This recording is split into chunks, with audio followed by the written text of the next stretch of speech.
Hey guys, so we're completing number 3 on the plotting graphs worksheet today, so let's get started. Always start with reading the question carefully.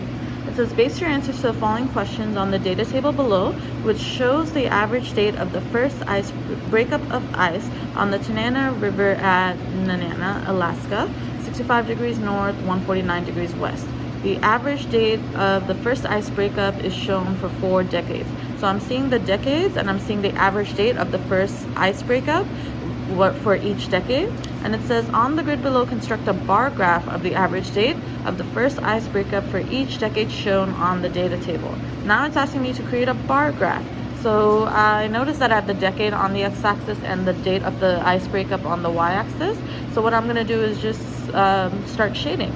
So it says between 1960 and 1969, my average date was May 7th. So this is the decade, 1960 to 1969. My average was date of ice breakup was, this is May 7th, right here.